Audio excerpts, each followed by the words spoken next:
ગોપાલ ઇટાલિયા અત્યારે બધામાં YouTube, Instagram બધે ચર્ચાનો વિષય બની રહ્યો છે. તેની સફળતાઓની ચર્ચાઓ થઈ રહી છે, પરંતુ આ સફળતા પાછળ તેણે કરેલા સંઘર્ષો ખૂબ જ ઇમ્પોર્ટન્ટ છે. તો આજ હું તમને એને કરેલા સંઘર્ષોની 2-3 વાત કરવા માગું છું.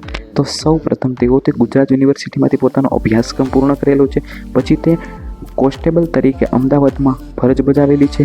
ત્યારબાદ કોન્સ્ટેબલમાંથી રાજીનામું આપીને પોતે એક રાજનીતિક નેતા તરીકે, અધ્યક્ષ તરીકે પણ કામ કરેલું છે.